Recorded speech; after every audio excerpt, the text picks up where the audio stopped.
Hello friends, Karmaveer अकॅडमीमध्ये तुमचं स्वागत आहे. मी डॉक्टर प्रवीण पाटील.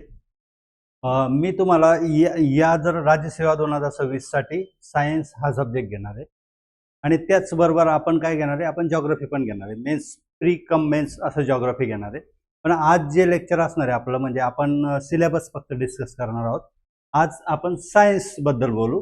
सायन्सचे क्वेश्चन किती येतात, किती मार्काला सायन्स असतं, कोणत्या प्रिलिमला, राज्यसेवेला, कंबाईनला किती असतं, ते आपण बघणार आहोत. ते आपण बघणार आहोत. आता आता जर बघितलं, राज्यसेवा हा प्रिलिमचा सिलेबस आहे. राज्यसेवा प्रिलिमचा सिलेबस आहे हा.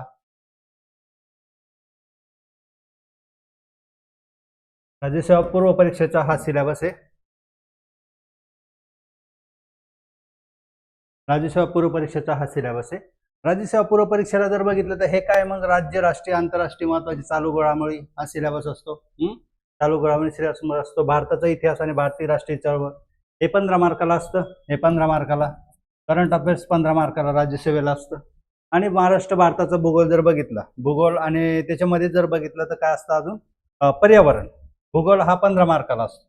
त्यामध्ये भारताचा, जगाचा आणि महाराष्ट्राचा भूगोल असतो. याच्यात इतिहासात जर बघितलं तर महाराष्ट्राचा विशेष भर असतो आणि भूगोलाच्या बाबतीत पण महाराष्ट्राचा विशेष भर असतो. पण तरी सुद्धा भूगोलाचे क्वेश्चन जर बघितलं, जगाचा इतिहास, भारताचा इतिहास आणि महाराष्ट्राचा, असे सर्व प्रकारचे क्वेश्चन असतात. 15 क्वेश्चन त्याच्यावर असतात. नंतर भारत आणि महाराष्ट्र, राज्यशास्त्र आणि प्रशासन, याच्यावर जर बघितलं तर याच्यावर पण 15 क्वेश्चन असतात. किती असतात? 15 क्वेश्चन याच्यावर पण असतात. आणि नंतर आर्थिक सामाजिक विकास याच्यावर जर बघितलं तर 15 क्वेश्चन असतात. याच्यावर किती असतात, म्हणजे इकॉनॉमी जर बघितलं तर इकॉनॉमीवर किती असतात, राज्यसेवेला 15 क्वेश्चन असतात. त्याचप्रमाणे बघितलं आता पर्यावरण परिस्थिती की म्हणजे economy, sorry environment, ecology, biodiversity, याच्यावर जर बघितलं तर किती क्वेश्चन असतात? 5. म्हणजे हे जर बघितलं, जॉग्रफी जर बघितलं तर एकमेकाला पूरक आहे. जॉग्रफी आणि इन्व्हायरमेंट याच्यावर किती क्वेश्चन असतात? राज्यसेवेला 20 प्रश्न असतात. याच्यावर किती प्रश्न असतात? 20 प्रश्न असतात. आणि सामान्य विज्ञान जर बघितलं तर याच्यावर जर बघितलं तर किती क्वेश्चन असतात? 20 प्रश्न असतात. याच्यावर 20 प्रश्न असतात. त्याच्यामध्ये 20 मध्ये जर बघितलं तर काय असतं? बायोलॉजी किती मार्काला असतं? 10 मार्काला असतं. बायोलॉजी 10 मार्काला.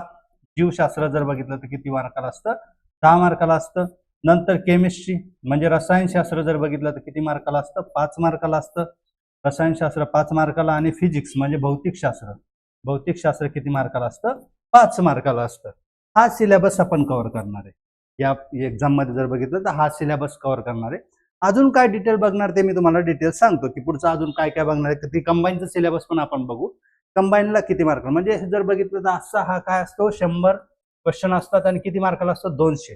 याच्यामध्ये सामान्य विज्ञानाला जर बघितलं तर 20 प्रश्न असतात. म्हणजे ते किती मार्काला झालं? 40 मार्काला झालं. एक प्रश्न 2 मार्काला असतो ना. म्हणजे सर्वात महत्वाचा विषय राज्यसेवेमध्ये काय आहे? मग सामान्य विज्ञान. ते सामान्य विज्ञानची बॅच आपण कव्हर करणार आहोत. सामान्य विज्ञानची बॅच आपल्याला घ्यायची आहे. आता पुढचं जर बघतो, हा सिलेबस काय, मग आता इंग्लिशमध्ये दिलेला आहे. इथे काय इंग्लिशमध्ये तुम्हाला दिलेला आहे. इथे जर बघितलं तर आता स्पेसिफिक उल्लेख नाहीये. सायन्स म्हणलं तर स्पेसिफिक उल्लेख आहे का आपल्याला? स्पेसिफिक असा उल्लेख नाहीये. फक्त काय सिलेबस मध्ये दिलेलं आहे? General science. काय दिलेलं आहे? जनरल सायन्स असं सिलेबस मध्ये मेन्शन केलेलं आहे. जनरल सायन्स म्हणजे याच्यामध्ये काय? संपूर्ण सायन्स. टेक्नॉलॉजी बरोबर पण क्वेश्चन असतात. कोणकोणतं टॉपिक आपण कव्हर करणार ते मी तुम्हाला डिटेलमध्ये सांगतो. पहिले आपण काय करू? कंबाईनचा सिलेबस बघू. हा काय झाला? राज्यसेवा पूर्व परीक्षेचा. आणि युपीएससीला पण सेम सिलेबस आहे.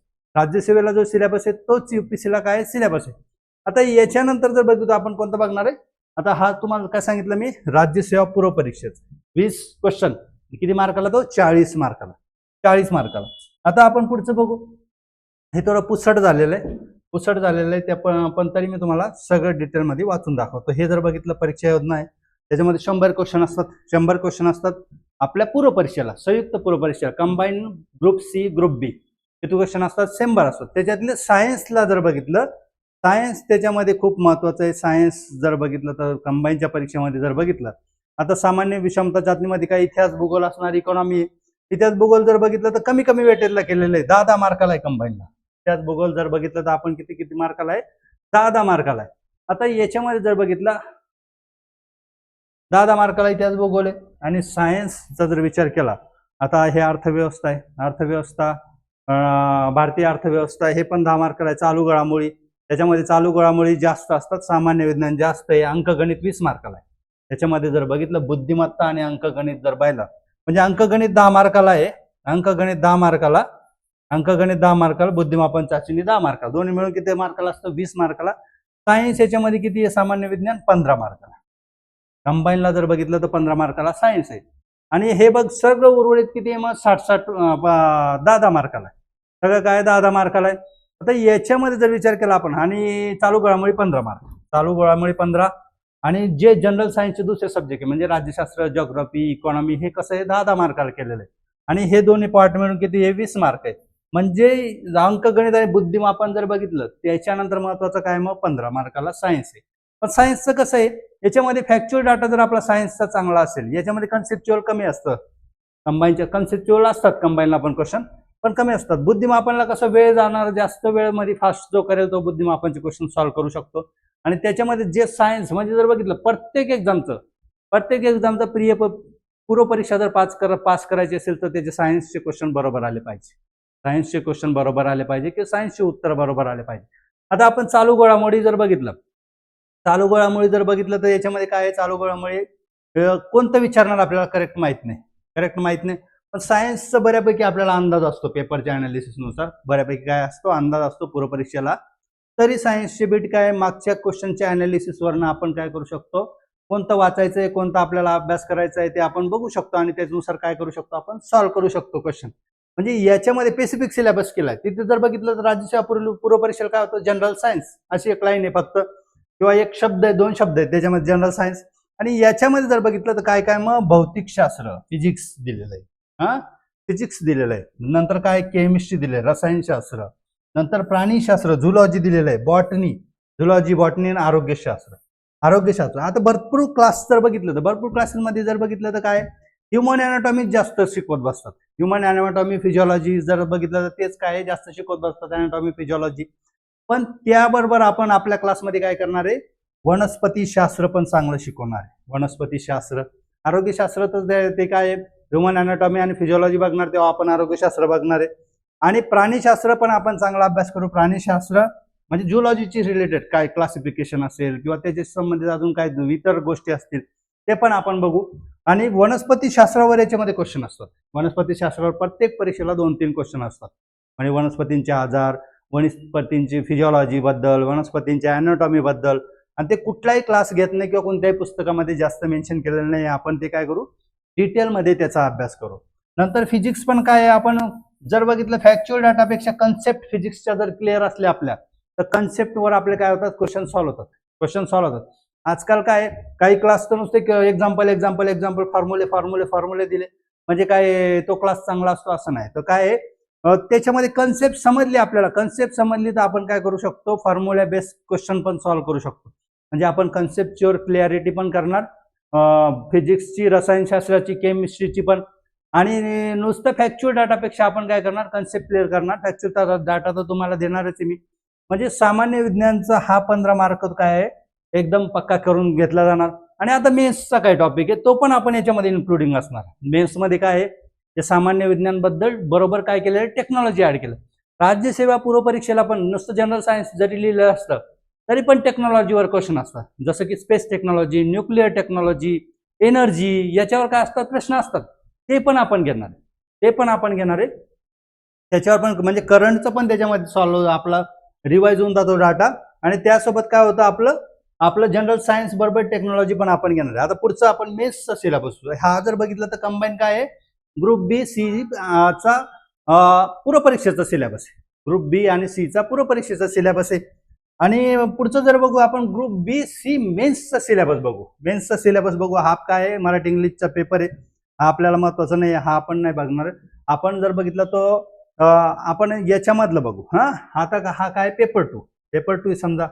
पेपर 2 मध्ये काय काय मग? आता प्रत्येक याच्यानुसार काय? आता कंबाईनची जर बघितली एकच परीक्षा होणार आहे.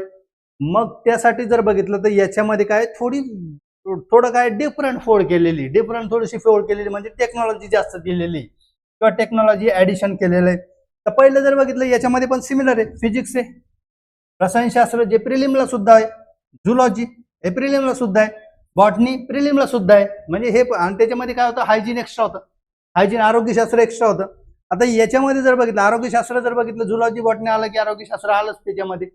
नंतर काय याच्यामध्ये दूरसंवेदन म्हणजे रिमोट सेन्सिंग, नंतर ड्रोन छायाचित्रण, हवाई आणि ड्रोन छायाचित्रण हे राज्यसेवा मुख्यला होतं आधी. राज्यसेवा मुख्य ऑब्जेक्टिव्ह जेव्हा होती तेव्हा होतं. नंतर भौगोलिक माहिती प्रणाली म्हणजे जीआयएस, जीपीएस नाही तर माहिती संप्रेषण म्हणजे इन्फॉर्मेशन अँड टेक्नॉलॉजी. याच्यामध्ये काय तर मग सॅटेलाइट टेक्नॉलॉजी येते, इन्फॉर्मेशन अँड काही कम्प्युटरचा भाग आहे. कम्प्युटरचा भाग जर बघितला तर कम्प्युटरचा आपण एवढं डिटेल नाही घेणार, कम्प्युटरबद्दल डिटेल नाही घेणार, फक्त त्याच्या महत्त्वाचे पॉईंट्स नोट्स वगैरे दिले जातील. पण कम्प्युटर काय आहे थोडंसं डिफरंट आहे, टेक्निकल सब्जेक्ट आहे. महत्त्वाचं टॉपिक आपण याच्यामध्ये शिकू. महत्त्वाचे 1-2 बीट जे येतात त्याच्यातले त्या क्वेश्चनच्या अनालिसिसनुसार आपण शिकू. पण एकदम डीप आपण घेऊ शकतो का, नाही घेऊ शकत टेक्नॉलॉजीच्या बाबतीत म्हणजे कम्प्युटरच्या बाबतीत. पण ते सुद्धा आपण काय करू, जास्तीत जास्त घेण्याचा प्रयत्न करू. असं काय करणार आपण मेन्सचं टॉपिक पण कव्हर करणार. म्हणजे ही जी आपण बॅच कंडक्ट करणार, ही जी बॅच असणार ती काय असणार, राज्यसेवा पूर्व, युपीएससी पूर्वला पण सायन्स असतं, फक्त ते करंट बेस असतं. सायन्स जे असतं युपीएससी पूर्वला करंट बेस असतं, पण आपल्याला बेसिक पक्क पाहिजे त्याच्यात. पण बेसिक आपलं पक्क नसेल तर करंटचं आपण सॉल्व्ह करू शकतो का, नाही. त्याला पण काय असतो म्हणजे बेसिक आपलं कम्प्लीट पाहिजे. नंतर युपीएससी पूर्वला आहे. नंतर काय युपीएससी पूर्व नंतर जर बघितलं तर कंबाईन पूर्व आणि मुख्य, ग्रुप बी, ग्रुप सी, नंतर इतर पोलीस भरती, सगळ्यांना सायन्स काय अत्यंत महत्वाचं आहे. असं आपण पूर्ण बॅच काय करणार आहे, कव्हर करणारे. टोटल लेक्चर जर बघितलं तर आपण काय करू, बायोलॉजी कमीत कमी आपण 30 लेक्चर असणार आहे आपले. 30 लेक्चरमध्ये जर बघितलं 2-2 तासाचे 30 लेक्चर म्हणजे हे 60 तासाचं असणार आहे. नंतर फिजिक्स आणि केमिस्ट्री कमीत कमी 15-15 तास, 15-15 लेक्चर असतील. म्हणजे हे पण कसं होणार, 1-1 तासाचं 2-2 तासाचे 15-15 लेक्चर म्हणजे जर बघितलं तर ते किती तास होणार, ते पण 30-60 तास होणार. म्हणजे आपण 100 ते 120 तासाची आपली काय असणार आहे, बॅच असणार आहे. त्याच्यामध्ये टेक्नॉलॉजीचे जे महत्त्वाचे टॉपिक आहेत, टेक्नॉलॉजीवर, न्यूक्लिअर एनर्जीवर क्वेश्चन असतात, सॅटेलाइट टेक्नॉलॉजीवर क्वेश्चन असतात. म्हणजे अशा ज्याच्या ऊर्जा हा टॉपिक महत्वाचा आहे, त्याच्यावर क्वेश्चन असतात. ते जे महत्वाचे टॉपिक आहेत ते आपण काय, बायोटेक्नॉलॉजीवर क्वेश्चन असतात. बायोटेक्नॉलॉजीचं पण जे म्हणजे करंट बेस किंवा जे पुस्तकामध्ये आहे ते सगळं आपण काय घेणार आहे. अशी आपली 120 म्हणजे 120 लेक्चरच्या अराउंडचे काय असणार आहे आपली बॅच असणार आहे. आणि ही जी बॅच आहे आपण लवकरात लवकर सुरू करू.